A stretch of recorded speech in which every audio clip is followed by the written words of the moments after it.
माला फेरू न हरि भजू, मुख से कहूँ न राम। माला फेरू न हरि भजू, मुख से कहूँ न राम। मेरा हरि मुझे भजे, मैं पाऊं विश्राम। मेरा हरि मुझे भजे, मैं पाऊं विश्राम। मोको कहाँ ढूंढे रे बंदे, मैं तो तेरे पास में। मोको कहाँ ढूंढे रे बंदे, मैं तो तेरे पास में। खोजी होए तुरंत मिल जाऊं, एक पल की तलाश में। खोजी हो तुरंत मिल जाऊं, एक पल की तलाश में। मोको कहाँ ढूंढे रे बंदे, मैं तो तेरे पास में। मोको कहाँ ढूंढे रे बंदे, मैं तो तेरे पास में। तो आज का सत्संग शुरू करने से पहले मैं आपको बताना चाहूंगा कि आज जिस सिचुएशन से हम गुजर रहे हैं वो किसी से छुपी नहीं है।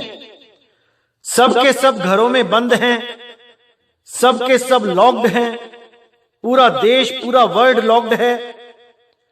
इसको लाइटली मत लो मेरे भाइयों। अगर हमारे देश की सरकार हमें कहती है कि आप घर में रुको 21 दिन, तो मेरे भाई उसके पीछे कोई राज होता है, उसके पीछे बहुत बड़ा टारगेट होता है। क्योंकि जो दुश्मन है वो बाहर नहीं है कि बंदूकें लेके आएगा, गोली चलाएगा। अरे वो दुश्मन तुम्हारे अंदर घुस के तुम्हें मारेगा और तुम्हें धराशायी कर देगा। इसीलिए हमारे देश की जो सरकार है वो ये फैसला करके बैठी है कि 21 दिन तक बाहर नहीं निकलना है। शुक्र मनाओ जो ये सरकार हमारे पास है। अगर कोई सरकार और होती, उसको तो 5 महीने पता ही नहीं लगता कि करना क्या है। शुक्र मनाओ कि ऐसा प्रधानमंत्री हमारे देश को मिला है जो 4 कदम आगे की सोचता है। उसके साथ कंधे से कंधा मिला के खड़ा होना है, उसके रास्ते में रोड़े नहीं अटकाने हैं। जो आप लोग बार बार घर से बाहर निकलते हो और पुलिस के डंडे खा के आते हो, कोई बहुत बड़ा इनाम नहीं मिल रहा है आपको। आप लोगों की वीडियो सारा देश देख रहा है, आप लोगों के डंडे पड़ रहे हैं, पूरी दुनिया देख रही है। कौन सा महान काम करके आ रहे हो भाई? सुधर जाओ मेरे भाइयों, सुधर जाओ। ये वक्त है अपने देश की सरकार के साथ कंधे से कंधा मिला के चलने का। बहुत से लोग हैं जिनका सपना होता है कि मैं अपने देश के लिए कुछ करूं। बहुत से लोग देशभक्ति की फिल्में देखते हैं जब, तो उनके मन में भी एक उबाला आता है कि मैं भी कुछ देश के लिए करूं। तो मेरे भाई अब समय आ चुका है, अब देश के लिए हमने कुछ करना है। क्योंकि शायद आपको नहीं पता है, वर्ल्ड वॉर शुरू हो चुकी है। पूरी दुनिया में इस वायरस से लड़ा जा रहा है। अब यह देखना है कि वायरस जीतेगा कि हम जीतेंगे। एक वायरस इस दुनिया में राज करेगा कि हम इंसानों का राज होगा। तो मेरे भाई बेवकूफी बिल्कुल मत करो, अपने प्रधानमंत्री के साथ खड़े हो जाओ। अपने प्रधानमंत्री जी का एक राहत कोष है, राष्ट्रीय राहत कोष, उसमें ज्यादा से ज्यादा पैसे डालो। इस वक्त देश को हमारे पैसे की जरूरत है। अरे बहुत कमाया इस देश से हमने, अब कुछ वापस करने का समय आया है। सारी उम्र कमाया है, अब कुछ सेवा करने का समय आया है। तो जो भी मेरे भाई मुझे सुन रहे हैं, वो राष्ट्रीय राहत कोष में अपना योगदान जरूर डालें। यह सोच के डालें कि वो परमात्मा के मंदिर में, वाहेगुरु के गुरुद्वारे में, अल्लाह की मस्जिद में, गॉड की चर्च में ये दान दे रहे हैं। बहुत सोना चढ़ा लिया, बहुत चांदी चढ़ा लिया, बहुत गुप्त दान दे लिए इन मंदिरों में, मस्जिदों में, गुरुद्वारों में, चर्च में। और मुश्किल के वक्त में हमें क्या मिला? उन मंदिर मस्जिद में ताले लगे मिले। इसलिए मेरे भाई, अब केवल देश की सेवा करो। देश की सेवा करके तो देखो, अगर देश तरक्की करेगा तो आप भी तरक्की करोगे। हम आज इंग्लैंड, अमेरिका, जर्मनी, जापान जाना चाहते हैं, अपने देश को छोड़ के बाहर देश में जाना चाहते हैं। क्यों? क्योंकि वो देश डेवलप्ड कंट्री हैं, वो पूरे डेवलप हो चुके हैं। वहां पैसे की वैल्यू इतनी है कि उनका $1 हमारे 70-80 रुपए बन जाता है, वहां का €1 हमारे 80 रुपए बन जाता है, 1 पाउंड 90 रुपए बन जाता है। लेकिन मेरे भाई, उन लोगों की मेहनत देखो, उसके पीछे उन लोगों का देश प्रेम देखो। मजाल है अपने देश की सड़क पे एक छोटा सा भी कागज फेंक दे, वो अपने देश की सड़कों को अपने घर का संगमरमर समझते हैं। जैसे आपके घर में संगमरमर लगा है, मार्बल लगा है, क्या आप उस मार्बल पे कभी थूके हो? क्या आज तक आपने कभी पान की पिचकारी मारी है उस मार्बल पे? या आपने अपने घर की दीवारों पे, जहां बेडरूम है, वहां दीवारों पे कभी पान थूका है? नहीं थूका है, क्योंकि तुम अपने घर को अपना मानते हो, अपने देश की सड़कों को अपना नहीं मानते हो। तुमने गंदगी मचा दी है देश में, और बाहर जाके सब नियम फॉलो करते हो, क्योंकि पता है वहां पे बड़े बड़े फाइन लगेंगे, पता है वहां पे हालत खराब कर दी जाएगी अगर कोई भी नियम तोड़ा। वहां पर तुम कैसे आदमी बन जाते हो? यहां पर तुम्हें खुली छूट मिली है तो तुम जानवर से भी गए गुजरे हो जाते हो, सारे नियम तोड़ोगे, क्योंकि पता है कि पोल है, कुछ पैसे देके निकल जाऊंगा, बच जाऊंगा। अरे कब तक करोगे ये सब भाई? एक दिन तो सुधरना ही पड़ेगा ना। तो क्यों ना इन 21 दिनों में सुधरा जाए। इन 21 दिनों में ऐसे इंसान बन जाओ जैसे सतयुग में होते थे। किसी को गाली नहीं देना, किसी से झगड़ा नहीं करना, किसी को गलत नहीं बोलना, देश से प्रेम करना, देश की सेवा करना, देश के बारे में सोचना। अरे देश है तो तुम हो, देश नहीं तो तुम भी नहीं।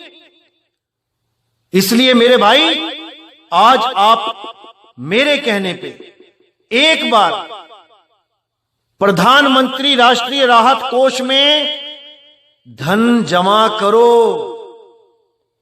जितनी आपकी श्रद्धा है देश के प्रति उतना करो। मैं नहीं कहता सारा कर दो, कम से कम 10% करो। जितना आप पूरे साल में कमाते हो और जितना आपको प्रॉफिट होता है, माना 1 लाख रुपए आपको प्रॉफिट होता है, तो कम से कम 10,000 करो। देश को जरूरत है। अभी आपको नहीं पता कि अभी 20 दिनों में इतने केस आएंगे कि हॉस्पिटलों में जगह नहीं बचेगी। अरे वैसे ही हॉस्पिटल भरे पड़े हैं। पीजीआई में, एम्स में जाके देखो, 2-2 महीने तक ऑपरेशन का नंबर नहीं आता। एक छोटा सा टेस्ट कराना हो तो 15-15 दिन नंबर नहीं आता। तो इतने जब पेशेंट हो जाएंगे तो कहां रहेंगे वो? कैसे उनको ठीक किया जाएगा? तो मेरे भाई, जरूर सेवा करो, क्योंकि उनमें आप भी हो सकते हो। क्या पता आप में भी वो वायरस हो। सोचो, जब सरकार के पास पैसा ही नहीं होगा तो वो देश की सेवा कैसे करेगी? इसलिए मेरे भाई, जितनी ज्यादा से ज्यादा हो सके देश की सेवा करो। याद करो वो चीन की लड़ाई, जब बोला गया था कि चीनियों से जंग हो रही है, हमारे पास पैसा नहीं बंदूक खरीदने को, कैसे मेरे देशवासियों ने सोना चांदी, औरतों ने कान के कुंडल, हाथ की चूड़ियां, सब कुछ दे दिया था देश के लिए। अरे देश है तो हम हैं, देश नहीं तो हम भी नहीं। इसलिए मेरे भाई, अच्छी तरह समझ लो, ज्यादा से ज्यादा दान करो और मुझे स्क्रीनशॉट भेजो। मैं अपने सत्संग में आप लोगों के लिए स्पेशल वीडियो बनाऊंगा और आप लोगों का धन्यवाद करूंगा कि आप लोगों ने मेरे कहने पे देश की सेवा करी, और जिन्होंने पहले ही कर रखी है वो भी भेजें। मैं बहुत खुश होऊंगा अगर आप ये काम करेंगे तो। जय सतगुरु बंदी छोड़ सतगुरु सत्य कबीर साहिब की सदा ही जय, सदा ही जय मेरे मालिक की। साहिब बंदगी सतनाम। तो आज का सत्संग शुरू करने से पहले मैं आपको बताना चाहूंगा कि आज जिस नमस्कार मेरे प्यारे भाइयों, मेरे परमात्मा के प्यारे जीव हंसों, मैं बंदी छोड़ परमपिता परमात्मा से यही अरदास करता हूं कि आप सब मेरे भाइयों का विवेक पहले से ज्यादा और ज्यादा और ज्यादा से ज्यादा बढ़ता ही जाए, और ऐसी कोई दुविधा ना रहे जो आपके मन में 1% भी घर कर पाए। हर चीज शुरू से लेके अंत तक आपको समझ में आती चली जाए, और जितना भी अज्ञान आज तक आपने दिमाग में जो स्टोर किया हुआ है, ये सब साफ होता चला जाए। ऐसा कुछ भी ना रहे जो आपको 1% भी भ्रमित कर पाए। मैं परमपिता परमात्मा से यही अरदास करूंगा। तो भाइयों, जो रविदास जी महाराज जी की वाणी मैंने पीछे सत्संग में खोली थी, ये सत्संग उसका अगला पार्ट है। आपने पूरा विवेक लगा के, पूरा समझ के इसको अच्छी तरह दिमाग में बैठाना है कि संतों ने क्या बताया था। अच्छी तरह समझना, एक एक चीज क्लियर होती चली जाएगी। जय बंदी छोड़ के। तो क्या कहती है वाणी? तीनों ओर से होगा हमला, देश के अंदर द्रोही घपला, सभी तरफ कोहराम मचेगा, कैसे हिंदुस्तान बचेगा। नेता मंत्री और अधिकारी, जान बचाना होगा भारी, छोड़ सब मैदान भागेंगे, सब अपने अपने घर दुबकेंगे। अब यहां पर बिल्कुल क्लियर कर दिया है साहिब ने कि तीनों ओर से होगा हमला। कौन सा हमला होगा तीनों ओर से? जब आप भारत का नक्शा देखेंगे तो भारत के ऊपर चीन, दाईं तरफ सिंगापुर, मलेशिया, थाईलैंड, कोरिया, जहां से हजारों लोग भारत में आते जाते रहते हैं और भारत के लोग वहां घूमने फिरने या व्यापार करने जाते रहते हैं। और बाईं तरफ देखिए तो पूरा यूरोप है, अमेरिका, कनाडा है, दुबई है, कुवैत है, ओमान है, और भी बहुत से कंट्री हैं जहां से भारत के बहुत अच्छे लिंक हैं। हजारों लोग आते हैं जाते हैं। तो यहां पर यही सिग्नल दिया जा रहा है, यही भेद बताया जा रहा है कि तीनों ओर से हमला होगा, तीनों ओर से। और जब हमला हो जाएगा, बहुत भयावह स्थिति बन जाएगी, लोगों को घर में कैद कर दिया जाएगा, फिर भी ये जो देश के अंदर घपला करने वाले जो द्रोही हैं, देशद्रोही लोग हैं, ये फिर भी नहीं मानेंगे। ये अपने देश के ही खिलाफ षड्यंत्र रचेंगे, ये बुरी ताकतों के साथ मिल जाएंगे। इसी का इशारा दिया जा रहा है वाणी में कि तीनों ओर से होगा हमला और देश के अंदर द्रोही घपला, सभी तरफ कोहराम मचेगा, कैसे हिंदुस्तान बचेगा। हर तरफ कोहराम होगा। आज देख लो, एक भी आदमी सेफ नहीं है, सबके सब घर के अंदर, कोई बाहर नहीं निकल पा रहा है, और कोई निकल रहा है तो पुलिस वालों के डंडे खा रहा है। उसका बच्चा जिसको दूध चाहिए सुबह, वो अपने बच्चे को दूध भी नहीं पिला पा रहा है। वो बाहर जाता है दूध लेने के लिए और डंडे खा के आता है। तो ये हालत कब तक चलेगी, इसके बारे में इशारा किया जा रहा है कि सभी तरफ कोहराम मचेगा और कैसे हिंदुस्तान बचेगा। खाने को रोटी नहीं है, 21 दिन के लिए अंदर हो गए हैं सारे। बहुत अच्छी बात है कि 21 दिन के लिए अंदर हो गए हैं, इससे बहुत बड़ा फायदा होने वाला है। लेकिन 21 दिन भूखे कैसे रहेंगे वो लोग जो बेचारे हैंड टू माउथ हैं, पूरा दिन कमाते हैं, शाम को खा जाते हैं, फिर अगले दिन का पता नहीं होता कि खाना मिलेगा कि नहीं, फिर कमाना पड़ेगा, फिर खाएंगे। वो लोग 21 दिन कैसे रहेंगे? और 21 का मतलब 21 नहीं है कि 21 दिन के बाद आप आजाद हो जाओगे। 21 दिन तक तो पता लगेगा कि कितने लोग बीमार हुए हैं। असली खेल तो 21 दिन के बाद शुरू होगा। 21 दिन के बाद पता लगेगा कि और कितने दिन अंदर रहना है। तो उसी स्थिति के लिए यहां रविदास जी वाणी बोल रहे हैं कि नेता मंत्री और अधिकारी जान बचाना होगा भारी। कि क्या नेता, क्या मंत्री, क्या अधिकारी, सबके सब लपेटे में आ जाएंगे, सबको जान बचाना भारी हो जाएगा, क्योंकि दुश्मन ऐसा है जो दिखता ही नहीं है। अगर दुश्मन कोई वर्दी पहन के आए, AK-47 लेके आए, तब तो समझ में आता भी है कि फौजें लगा देंगे लड़ाई के लिए और उनको मार के जीत जाएंगे। अरे दुश्मन ही नहीं दिखाई देगा। इसलिए बोला कि छोड़ सब मैदान भागेंगे, सब अपने अपने घर दुबकेंगे। अब इन 2 लाइनों में सुपर कोड लगा है, जो मेरे भाई विवेक लगाएंगे वो समझ जाएंगे कि वाणी क्या कह रही है। सबसे पहले तो ये समझ लो कि ये मुद्दा क्या चल रहा है। छोड़ सब मैदान भागेंगे, यानी कि कोई मैदान में नहीं टिक पाएगा। सब अपने अपने घर दुबकेंगे, यानी कि सब अपने अपने घर में छुप जाएंगे। अब अगर ये युद्ध गोली बारूद, हाइड्रोजन बम, एटम बम वाला होता तो सब अपने घर कैसे दुबकते?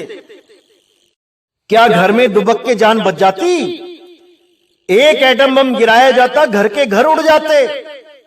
लेकिन यहां पर सब अपने घर दुबकेंगे, यानी कि अपने आप को सेव करने के लिए अपने अपने घर में कुंडी मार के बैठ जाएंगे। क्योंकि दुश्मन एटम बम या हाइड्रोजन बम नहीं होगा, दुश्मन होगा वायरस। ये कोरोना वायरस, यही वो मिसाइल है जो दाग दी गई है, और वो मिसाइल 150 से ऊपर देशों में पहुंच चुकी है। इसके बारे में आगे पूरे इशारे मिलेंगे, बस आपने समझते जाना है। तो आगे क्या कहती है वाणी? जिन जिन भारत मात सताई, जिसने इसकी करी लुटाई, ढूंढ ढूंढ कर बदला लेगा, सब हिसाब चुकता कर देगा। यानी जो भी हमारे देश के ऊपर गलत नजर रखेगा, जो भी इसको लूटने का विचार बनाएगा, उसको वो ढूंढ ही लेगा और उससे बदला लेने का पूरा विचार कर लेगा, पूरी योजना बना लेगा और सारा हिसाब चुकता कर देगा। चीनी अरब की धुरी बनेगी, विध्वंसक ताकत उभरेगी, सभी तरफ संगीन लड़ाई, घाटे में होंगे ईसाई। अब यहां पे साफ इशारा किया जा रहा है कि चीन की तरफ से अरब तक की धुरी बनेगी, यानी चीन से होता हुआ ये वायरस अरब देश में जाएगा और चीन में जो हजारों मौतें होंगी उसके बाद ये अरब देश में घर कर लेगा। वहां पे भी हजारों लोग मरेंगे और वहां पर इतनी मेडिकल फैसिलिटी ना होने के कारण बहुत ज्यादा मुसीबत आ जाएगी।